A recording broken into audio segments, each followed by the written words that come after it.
안녕하세요. 사모 보컬 발성 원장 김언호입니다. 오늘도 힘차게 인사하면서 시작합니다. 제 3강이에요. 음악에 관련돼서 제 3강 청취인데요. 청취란 뭐냐? 바로 단순하게 듣는 겁니다. 듣기.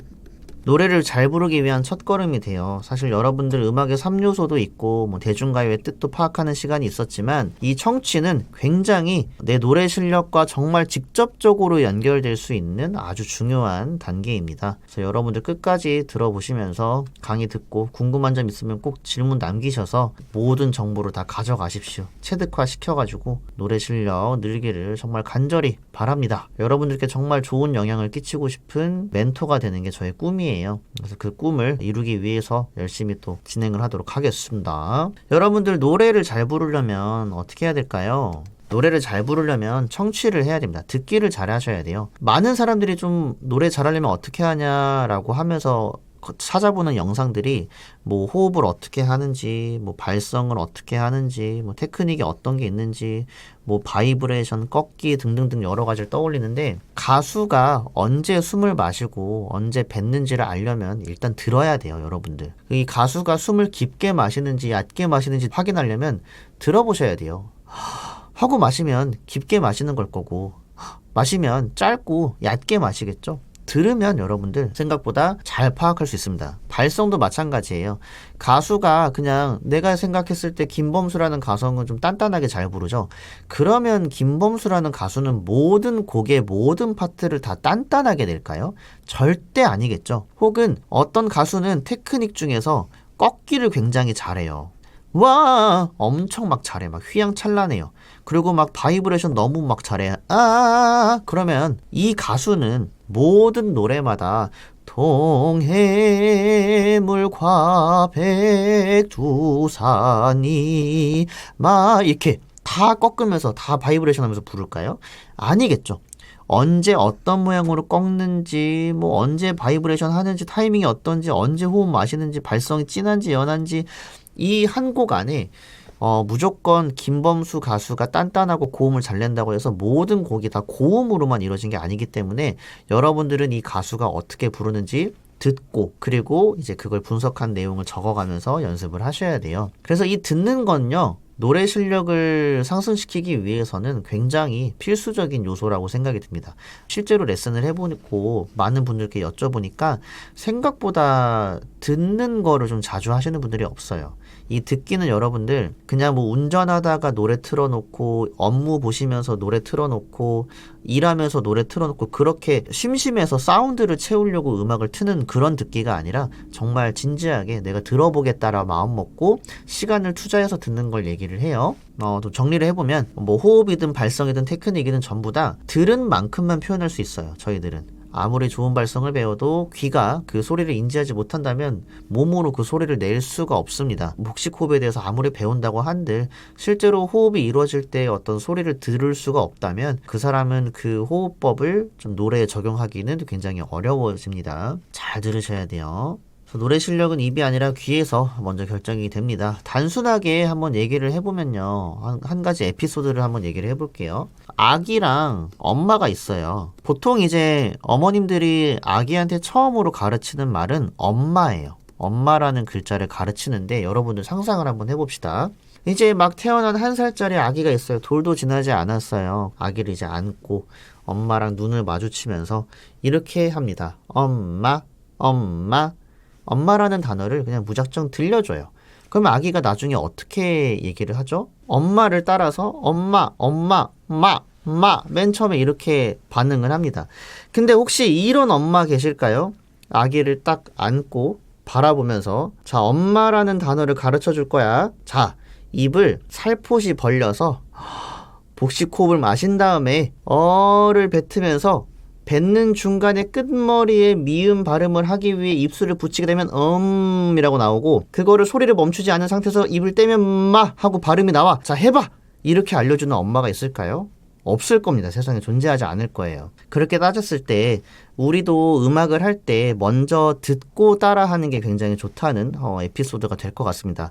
먼저 엄마들은 아기를 안고 따뜻한 눈으로 바라보면서 엄마, 엄마 자주 들려주다 보면 아기가 엄마의 눈빛과 엄마의 입모양, 엄마의 표정이 어떻게 움직이는지 등등등을 보고 그냥 단순하게 따라하기 시작해요. 엄마, 엄마 이렇게.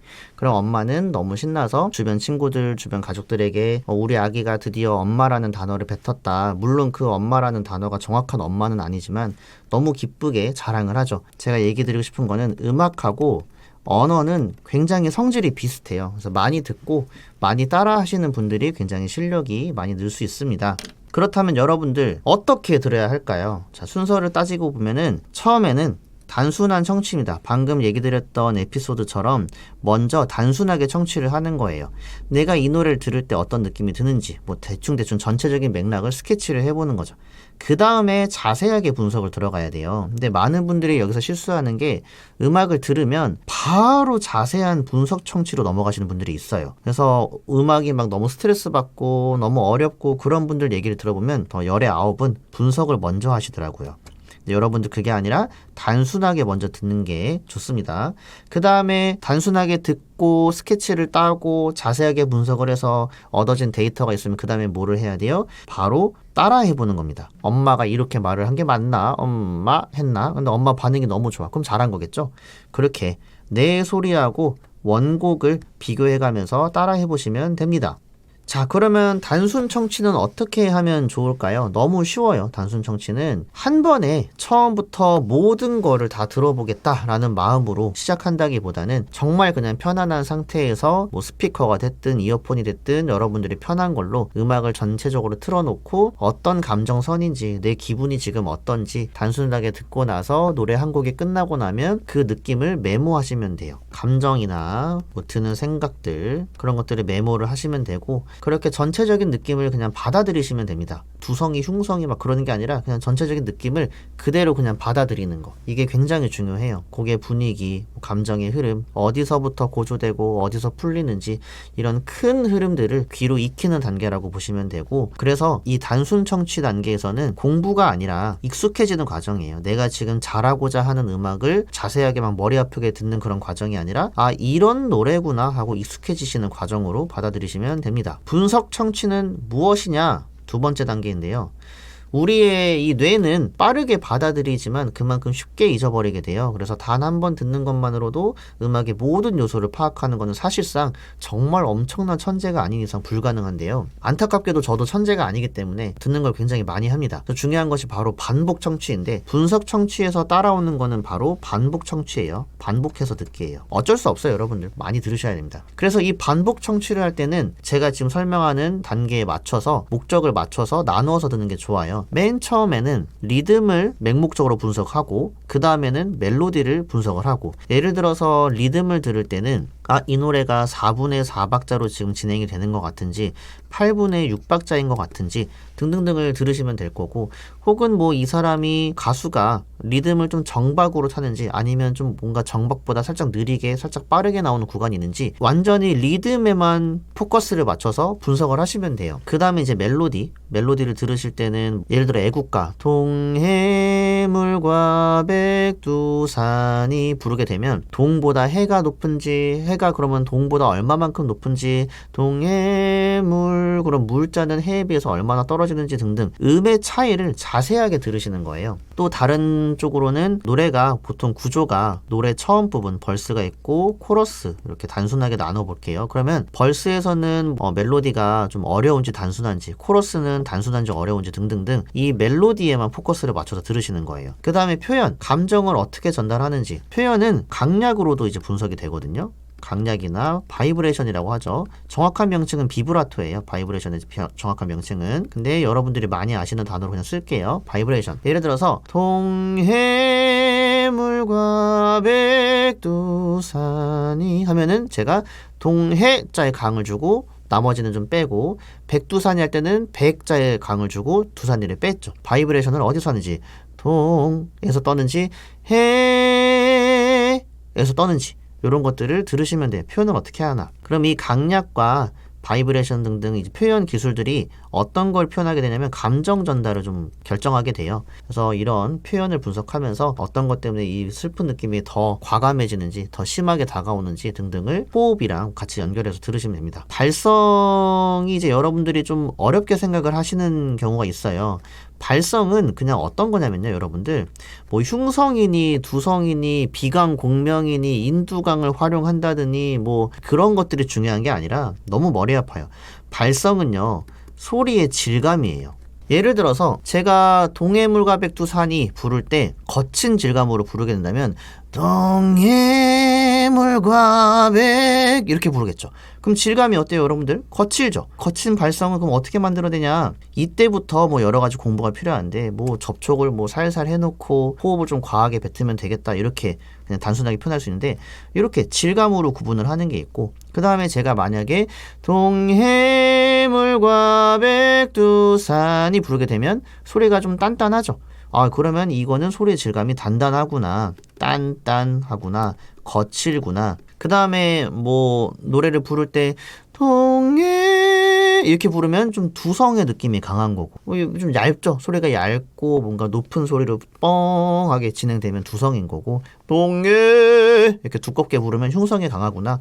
즉 질감이 어떠느냐에 따라서 발성 분석을 하게 되는 거예요. 그래서 여러분들은 소리의 질감을 좀 단순하게 구분 지을 수 있는 게 훨씬 더 능력치가 더 좋은 거라고 볼 수 있습니다. 두성이 뭔지 흉성이 뭔지를 자세하게 아는 게 그렇게 막 음악 실력 향상에 있어서 그렇게 중요하진 않아요. 그냥 질감을 내가 듣고 이 노래는 질감이 어떤 것 같아, 이 소리는 질감이 어떤 것 같아 라고 정리할 수 있는 것들이 훨씬 더 좋은 능력입니다. 그 다음에 이제 이 목적들에 따라서 반복적으로 청취를 하시면 되는데 반복적으로 해야 되는 이유는 이 각각 리듬, 멜로디, 표현, 발성 이 네 가지를 여러분들 동시에 하시면 안 돼요. 지금 듣는 거는 리듬만을 분석할 거야 하고 리듬만을 분석하고 그 다음 두 번째 들을 때는 멜로디만을 좀 집중해서 들을 거야.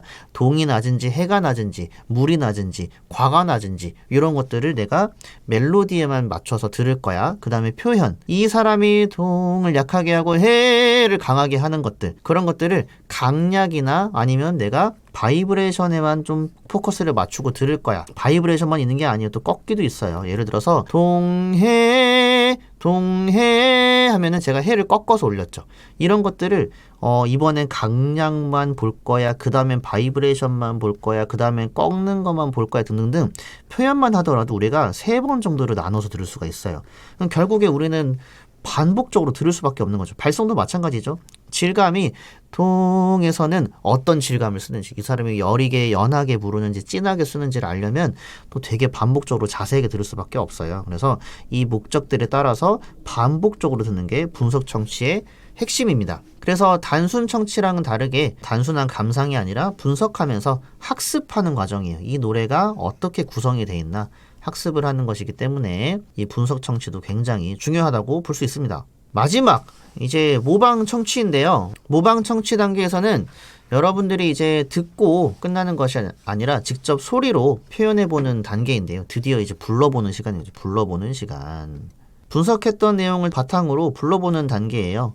이때 제일 중요한 거는 처음에도 말씀드렸다시피 내 소리하고 원곡을 비교해서 듣는 게 굉장히 중요합니다. 들어봤을 때 내가 들었던 원곡은 정박대로 부르는데 동해물과 백두산이 내가 이렇게 부르고 있으면 어떻게 해야 돼요? 여러분들 고쳐야죠. 내 소리랑 원곡을 비교해가면서 차이점을 알고 비교하고 분석하고 그러면 내가 좀 정박대로 타야 되겠구나, 그럼 내가 조금 늦게 나와야 되겠구나 등등등을 스스로 점검해보는 과정이에요. 이 과정을 반복하다 보면요, 여러분들 귀로 이해했던 소리가 점점 몸으로 구현되기 시작해요. 몸으로 표현이 되는 거죠. 이 단계에서는 귀에서 만들어진 어떤 기준들을 내 몸에 이식하는 과정이라고 보시면 돼요. 결국에 좋은 청취는 좋은 모방으로 이어지고 좋은 모방은 결국에 나만의 소리로 발전하게 되고 이 나만의 소리가 나의 색깔이 되면서 내가 어떤 가수인지를 알게 되는 어떤 자아가 됩니다. 그래서 굉장히 중요한 또 단계예요. 제 생각에는 결국 노래를 잘 부른다는 거는 타고난 재능의 문제뿐만은 아닌 것 같아요. 재능도 물론 되게 중요하긴 한데 재능이 없더라도 내가 얼마나 분석하려고 하고 내가 얼마나 잘 이해했고 내가 얼마나 잘 따라하는가를 이 3박자를 고루고루 갖추면서 메타 인지를 해나가는 과정이 굉장히 더 중요하다고 생각이 듭니다. 그래서 여러분들 뭐 내가 성대가 너무 약해서 기관지가 약해서 뭐 이런 것들은 사실 그렇게 중요하지 않아요. 어느 정도 훈련을 하면 다 어느 정도까지는 따라갈 수 있습니다. 개발을 할 수 있어요. 근데 더 중요한 거는 언어의 특성이 있기 때문에 언어도 많이 들어본 사람들이 잘하겠죠. 우리가 뭐 한국어를 지금 구사를 하는데 성대가 약한 사람도 호흡이 짧은 사람도 한국어 구사에 있어서 문제는 없잖아요. 노래도 마찬가지예요. 내가 뭐 호흡이 좀 짧다고 해서 노래 부르는데 뭐 엄청 문제가 생기는 건 아닙니다. 훈련하면 노래할 수 있을 정도로 다 발전할 수 있어요. 그래서 단순히 따라 부르는 것이 아니라 비교의 과정이 필요하고 이 비교의 과정을 통해서 결국에는 나만의 소리, 나만의 스타일, 그러면 나는 어떤 매력을 가지고 있는 가수가 되게 됩니다. 나만의 매력을 소유한 것이죠. 누군가를 따라하는 것에서 그치지 않고 나만의 스타일이 생기게 됩니다. 그래서 여러분들 많이 듣고 따라 부르시면 돼요. 이제 제가 아까 말씀드렸던 청취의 핵심인데 좋은 청취는 결국에 좋은 모방으로 이어집니다. 노래를 잘 부른다는 거는 요거를 잘 기억하셔야 돼요. 제대로 듣고 제대로 이해하고 제대로 따라 했는가를 보시면 됩니다. 오늘 강의는 제 3강은 여기서 마칩니다. 중간중간에 좀 궁금한 점들이 있었다면 여러분들 메모하신 거 있죠? 메모 안 하시지 않았죠? 메모한 거 관련해가지고 댓글이나 남겨주시면 저한테 제가 나중에 소통의 창구를 열 테니까 거기다 남겨주시면 제가 열심히 답변도 드리거나 아니면 공통된 주제가 너무 질문이 많이 나온다 그러면 제가 또 그 관련 주제로 영상을 또 만들어서 설명드리겠습니다. 그리고 여러분들 이 PPT 자료나 설명할 때 참고하는 멘트들은 제가 글로 적어놓은 게 있어요. 칼럼에. 그래서 홈페이지를 가시면요 그 칼럼이 있으니까 보시면서 영상 들으면 되게 좋아요. 오늘 여기까지 하겠습니다. 시청해주셔서 너무 감사합니다.